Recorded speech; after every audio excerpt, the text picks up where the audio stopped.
Hi, this is JC one more time in a storytelling mood. I told a story recently about one time when I was a teenager and a girlfriend of mine called Blondie and I went to a grocery store, and while we were there we met Roy Orbison. He also, of course, was a teenager. He was about the same age as me and Blondie.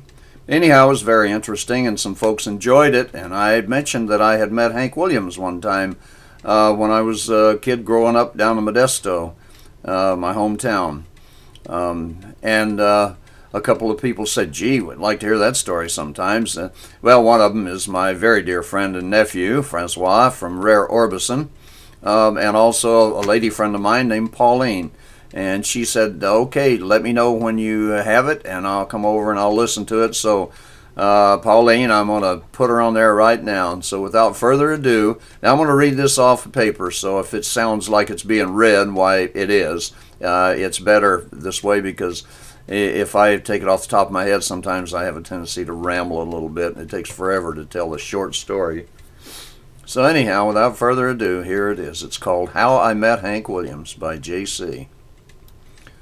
When I was a kid growing up in Modesto, I'm going to preface this a little bit to sort of explain things away. You know, the meetings, they're very brief, and so actually it's a good idea, I think, to sort of work your way up to it. So anyhow, when I was a kid growing up in Modesto, like most of the other kids in my neighborhood, I was very poor. My family was very poor. My mother made just enough money for us to scrape by and have a few extra dollars for clothes, but that was about it.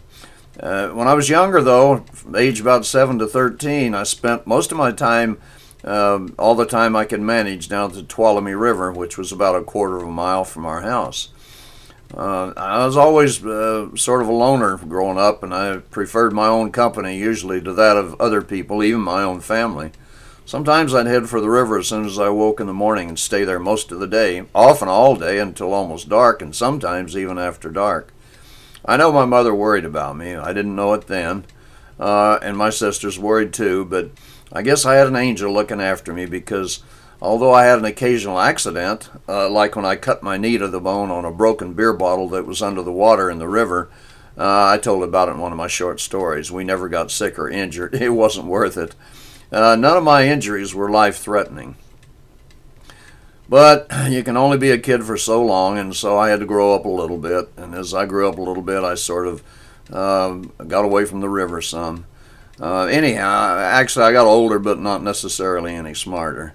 Now, there was a man in Modesto named Chester Smith. He had a disc jockey program on radio station KTRB. And over the years, he and his show became very popular. He always played the songs that were most popular at the time. There was one time when he played nothing but Lefty Frizzell songs for, I guess, a couple of weeks, or at least a week. I know everybody enjoyed it. That's when Lefty was at his peak. And he had some pretty popular artists, other artists, to come into his radio station and perform for the audience. One man was a man who called himself Terry Preston. He was an excellent singer, and he had a special, somewhat of a comedy show. It was as a man riding a motorcycle. Well, he wore a baseball cap turned backwards, which was very unusual in those days, and he pantomimed riding the motorcycle, and he made all the appropriate sounds of starting the motorcycle up and the motor running and just all the sounds. He was really, really funny. He called himself Simon Crumb. Now later this guy would be known by his real name, which was Ferlin Husky. Someone asked him one time why he chose to call himself Terry Preston when he first started out and he was young. And he said he thought no one would want to hear a country singer or buy records from someone named Ferlin Husky. And he may have had something there too, but as it turns out, he did very well for himself. Now the best part about Chester was, after he became more popular, he began sponsoring big-name artists to come to the Modesto area and perform, give shows at dance halls. I think the most popular dance hall in that part of the country was a big barn over in Riverbank, a small town just east of Modesto. I saw a lot of stars there. Marty Robbins, Johnny and Jack, Kitty Wells, Hank Snow, and other stars. Their names don't come to my mind right this minute. This big barn was called the Riverbank Clubhouse, and it was the most very popular place. There was no drinking allowed inside, though. You'll see why this is important to know. To drink, you had to go out to the car where you left your bottle or wherever you stashed your bottle. And then after you had your drink, you could come back in, but you couldn't bring it in with you. It cost $1.25 to get in, and the person, usually a lady at the door, had a black light there, and she had a stamp, and she'd stamp our hand. Now this shows that we had paid, and we could go into the Riverbank Clubhouse, into the hall, and then if we wanted to, we could go back outside to the car and have a drink, and then get back in the hall by showing the stamped hand at the entrance, and the black light, of course, would light up the stamp. Otherwise, it was invisible. Now, I was from a poor neighborhood, like I said, and I remember sometimes I really had to scrape and hustle to have $1.25 to get into the Riverbank Clubhouse. Now, us boys always had to come up, too, with enough extra money to buy a bottle of Seagram's, some kind of whiskey. It was usually Seagram's Crown 7. And then we had, of course, to find somebody of legal age who would buy it for us. Sometimes that was a bit of a problem, but we almost always managed. Anyhow, on this particular day, we were all very excited about the next singing star that would appear at the Riverbank Clubhouse. It was Hank Williams. Now, we had already seen him through the glass partition in Chester's studio at the radio station, and we listened to him pick a few tunes on his guitar and talk to Chester a little, but we were really anxious to see this man in his program at the Riverbank Clubhouse. At the clubhouse, whatever band played there, music, they always played 45 minutes, then they took a 15-minute break. Another 45 minutes, another 15-minute break. Now, this was over a 4-hour period, usually from about 9 p.m. or 9:30 to 1 a.m. to 1:30. And the shows were always on Friday nights. Friday nights, that's what you did. From Little Oak and Modesto, all the country hillbilly fans went to the Riverbank Clubhouse, and it was always packed. Now, on this particular night, 3 of us boys, it was a friend of mine named Donald, and my stepbrother Floyd, and I got an early start. We went to the clubhouse early enough to find a parking space right next to the hall. It was no more than 50 feet away in the front row. And when the club opened, we paid our $1.25 at the door and went inside.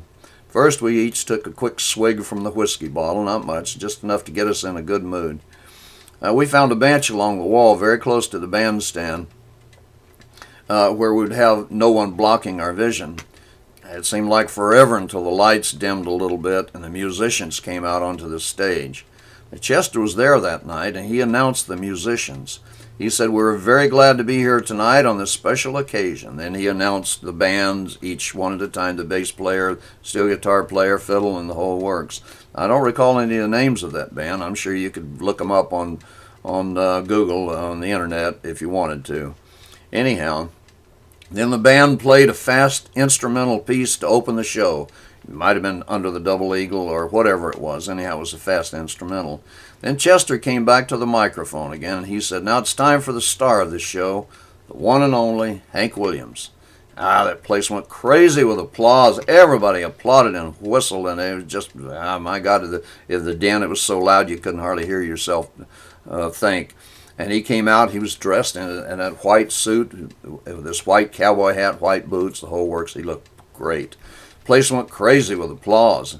And as he walked out onto the stage in that white suit, he didn't have his guitar in his hand when he walked out there. He walked over to the mic and he said, "Hello, folks, it's nice to be here." And then someone handed him his guitar, and the band started, and they started off with "Your Cheating Heart." And I tell you, that place went crazy. Nobody danced. Nobody danced for quite a while, as I recall, after the program started. Later on, some did, but mostly they just stood and listened, and they watched Hank and his band perform. Well, we sat and watched as we went from one song right into the next. About every 3 songs or so, someone else would sing, some member of the band, or the band would play an instrumental. It was so great, though. What a great singer Hank was. He was so skinny, though, it made one wonder how his pants stayed up. He was just really, really skinny. He looked like almost as skinny as the mic stand was. But, nobody cared. As long as we could hear him sing, that was all that mattered. He was a wonderful, very emotional singer. Had a great voice, great voice. Well, the first set finally ended, and the band announced they would take a 15-minute break, and they started walking off the bandstand, out behind the bandstand where we couldn't see them. Well, us 3 boys went out to the car as quick as we could to get a drink of whiskey. We were drinking it straight tonight, right out of the bottle. and they call crowning it. I don't know. I think I got to crown it that night. That's the first sip that's taken out of the bottle. Anyhow, the bottle had made about one round, and we were just sitting there cussing and talking to each other, like teenage boys do. And all of a sudden we heard a voice say, "You boys know where a man can get a drink around here?" Well, we looked around, and there was Hank Williams standing right there, right beside of us. I tell you, for a minute, nobody could say a thing. It was dead silence. I finally found my voice, and I said, "Yes, sir, right here, if you like whiskey." Don said, "You're Hank Williams." And Hank said, "Yes, I'm Hank Williams, and I'm thirsty." He stepped right up next to us, and we handed him the bottle. Well, he took the bottle, and he wiped the mouth of the bottle on his sleeve, and he said, "Here's looking at you," and he took a big, long pull on the bottle. And he handed it back, and we started talking to him. We asked him about his different appearances, and we told him how much we enjoyed his songs. And I told him then I probably knew most of his songs by heart. We just kind of chatted about him and his music and songs, just small talk. And we each took another pull on the Seagrams and passed it around to Hank again. He did as he had done before. He wiped the mouth of the bottle on his sleeve, and then he took another drink. And he handed it back, and we all talked a bit more. Hank was very, very friendly, and he talked like he was somebody about our age, like, I don't know, he just sort of fit in with our conversation. At least it seemed to us like he did. Maybe he made a point to, I don't know. We were all very young, 14 years old, something like that, maybe 15, I can't remember now. Anyhow, a few more minutes and another sip apiece on the bottle. Hank grinned a big grin, and he said, "Well, boys, thanks for the drink. I got to go in now and see if I can sing another song or two." Well, he shook hands with each of us and turned, and we said goodbye, and he walked away. And that's the only, and that was the last time I ever saw Hank Williams. My God, I tell you, it was the most wonderful thing that ever happened to me at that time. My feet didn't touch the ground for a month. I told everybody I knew about that meeting with the best singer in the world, the king of hillbilly music, Hank Williams. And that, my friends, is the story of when I met Hank Williams. I hope you enjoyed it. And I want to thank you for listening. This is JC. Oh, I met Hank Thompson once too, but that's another story.